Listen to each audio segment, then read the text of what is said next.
बांग्लादेश में प्रधानमंत्री नरेंद्र मोदी कल पहले चरण का चुनाव होना है 5 राज्यों में, उसमें असम और बंगाल जो है वो बहुत महत्वपूर्ण है। अलग अलग जो मंत्री हैं, कद्दावर नेता हैं बीजेपी के, वो चुनाव प्रचार की डोर संभाले हुए हैं। नितिन गडकरी उनमें से एक है जिनको रोडकरी के नाम से जाना जाता है। मेरे सहयोगी नीरज ने उनसे खास बातचीत की है, उन्होंने क्या कुछ कहा है आपको ये सुनना चाहिए। इस समय असम के चुनावी दौरे पर हमारे साथ बात करने के लिए केंद्रीय मंत्री नितिन गडकरी जी, भारतीय जनता पार्टी के बहुत ही वरिष्ठ नेता हैं और लगातार असम बंगाल के दौरे कर रहे हैं। सर, चूंकि आज असम में हैं आप, तो असम को लेकर क्या उम्मीदें हैं, कैसी भारतीय जनता पार्टी अपने आप को देखती है? देखिए, पिछले 5 साल में जब हमारी केंद्र में सत्ता थी, वो 5 साल, और अभी के 1-1.5 साल में हमने जो 50 साल में नहीं हुआ वो असम में किया है। अच्छे रोड बनाए हैं, ब्रह्मपुत्रा का ड्रेजिंग किया है, बराक का ड्रेजिंग किया है, मूली बांग्लादेश तक अब जलमार्ग बनाया है। हमने आसाम के विकास के लिए रोड नेटवर्क बहुत अच्छा खड़ा किया है। जितने ब्रिज ब्रह्मपुत्रा पर अभी तक नहीं बने, वो 6 साल में हमने 6-7 ब्रिज बनाए। हमने एक प्रकार से आसाम में रेलवे, एयरपोर्ट, अच्छा इंफ्रास्ट्रक्चर दिया है। अब आसाम का विकास हो रहा है, आसाम की गरीबी, भुखमरी दूर हो रही है, और इसलिए स्वाभाविक रूप से एक तरफ सोनोवाल जी के नेतृत्व में सरकार ने जो काम किया और मोदी जी के नेतृत्व में भारत सरकार ने जो काम किया, उसकी पॉजिटिव काम की छवि और वो काम लोगों ने देखा है, और उसी के आधार पर लोग वोट करेंगे और हमारी जीत होगी और असम में हमारी सरकार आएगी, ऐसा मुझे लगता है।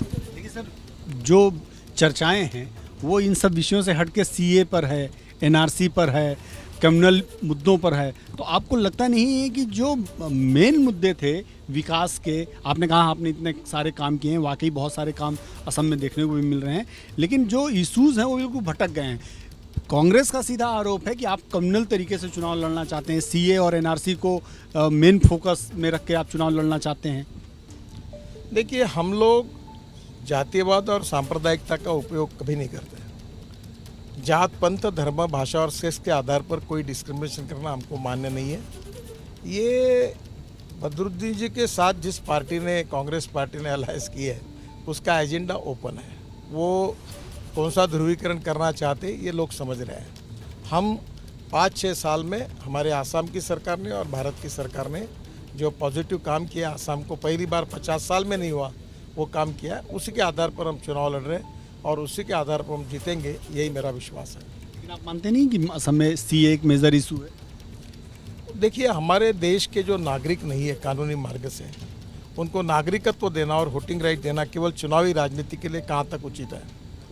मुझे लगता है कि देश हित के विषय को राजनीतिकरण नहीं करना चाहिए। ये सब बातें जो है, क्या बांग्लादेश में हमारे यहाँ से लोग चले जाएंगे तो क्या वहाँ के नागरिक बन सकते हैं? क्या वहाँ मतदान का अधिकार मिल सकता है? तो विदेशी नागरिक है जो हमारे देश के नागरिक नहीं है, उनको लेकर इस प्रकार की राजनीति करना ये देश के हित में नहीं है, ये नहीं करना चाहिए। एनआरसी को लेकर क्या आप लोगों की सोच है, कब तक लागू करेंगे? मुझे ऐसा लगता है कि ये सब विषयों को चुनाव में लाकर उसका ध्रुवीकरण करना, इसके बजाय देश के हित में इस विषय की शांति से चर्चा होनी चाहिए। लोगों ने इसको समझना चाहिए। हम इसको चुनावी मुद्दों से दूर रखना चाहते हैं।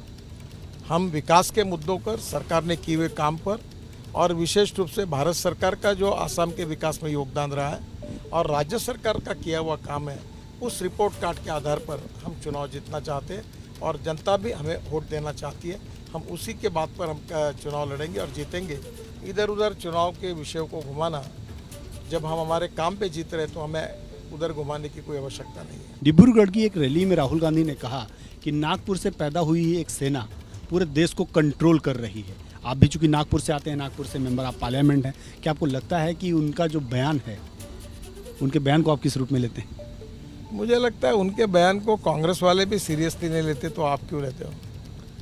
वो ऐसे बयान देकर वो कांग्रेस पार्टी का इतना नुकसान कर रहे हैं कि अब धीरे धीरे लोग भी उनके बयान को, मीडिया भी सीरियसली लेती नहीं।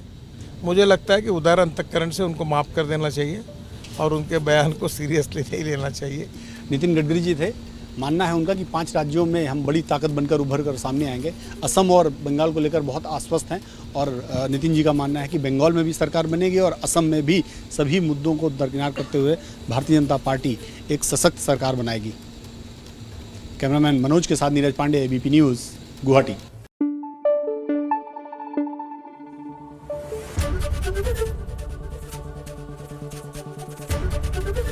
एबीपी न्यूज आपको रखे आगे।